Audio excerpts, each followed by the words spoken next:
It cost me $750,000 when I left CBA to go work for KPMG. I regret leaving CBA, one of Australia's big four banks, to go work at KPMG within the risk management division. Sometimes when we're in a position that we think that the opportunity in front of us is actually the right opportunity, when you think about it in hindsight, it actually may not be the right one, and it may actually delay your financial freedom earlier on in life. And that was the case with me when I decided to make this career move. Back in 2016, I was working in business banking at CBA, earning an income of $60,000 as my base, plus $5,000 in super, plus a $10,000 bonus as well. I was living at home. My expenses were a little bit higher than usual because I was helping out pay board at home and helping financially around the house. However, for someone my age, being 20, 21 years old, earning $60,000 is actually great. I could have easily stayed at this corporate job and worked my way up the corporate ladder,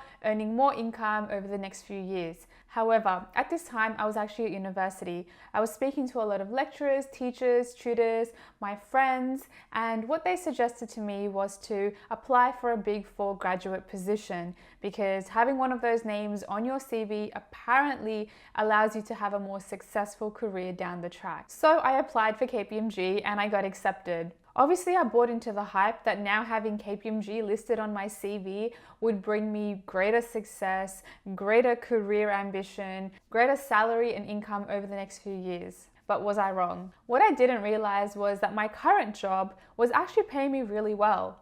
I had annual bonuses, they had healthy annual increases to my pay, and there was greater potential for me to earn greater salary given it's a wider organization, and the chances of me securing a job in another division was much greater than me securing another job at KPMG within a similar division. Not only that, but what I was learning at CBA was very relevant to my day-to-day life.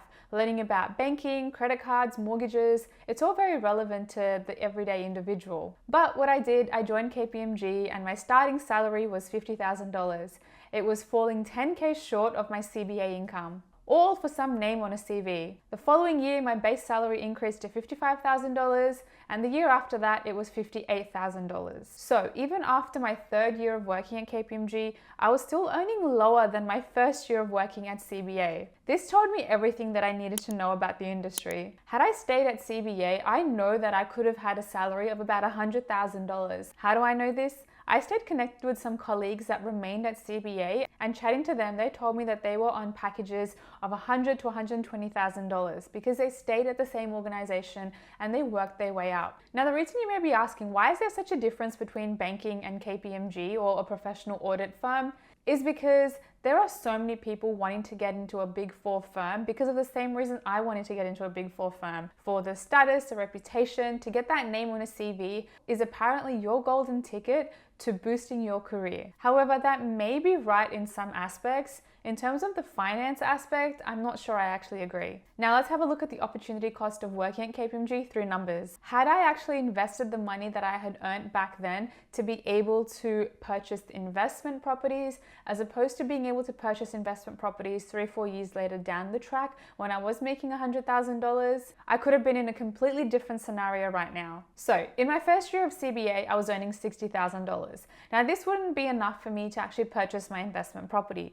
I would need to save enough of a deposit and then look at potentially purchasing in the second year. So in my second year, my income would have increased by $70,000, staying in the same role. And this point is where I would be able to purchase my first investment property of about $250,000. Of course, this is regional and it is in line with the figures back 4 or 5 years ago. In year 3, I would have switched my role and I would have gotten a higher paying role at the same organization, and this would have been around $100,000.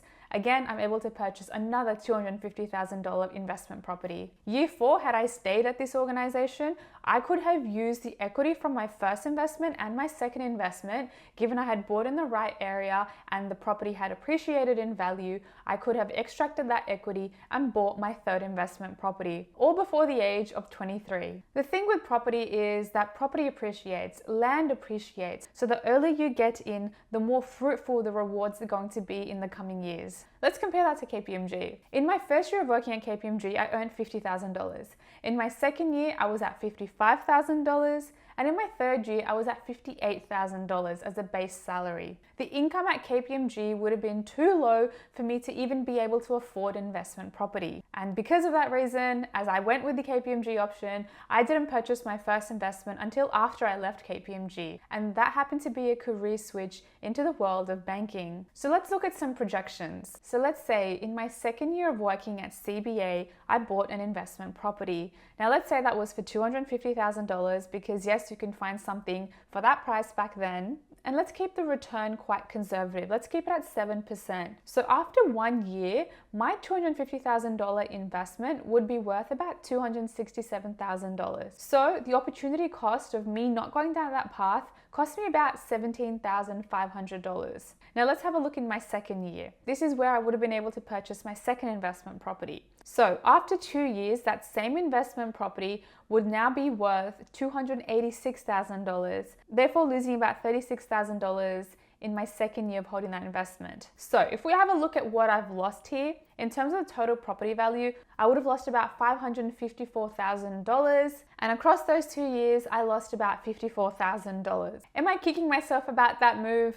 Yes, I am. I'm not gonna lie. I wish I had stayed at CBA, but I understand that I had to go through that path to be able to now realize and think about it in hindsight that what was actually the better decision for me. So I don't want you guys to make the same mistake like I did. I think it's really important to think about what's going to give us the biggest financial return in terms of investing your money, as opposed to what we perceive or what society perceives is a good decision for us. Had I stayed at CBA, my salary would have been very competitive compared to other organizations. Given it is in the banking industry, there's obviously high pressure in terms of regulations. You're always in the media, you're always in the public eye. So it would have been a very dynamic work environment to be a part of. And that only leads to growth and success as an individual. Working in a banking organization, the turnover is lower as compared to KPMG or other big four audit firms. Not only that, but if you're able to secure yourself a position in finance or banking, then I would highly recommend you going down that path, because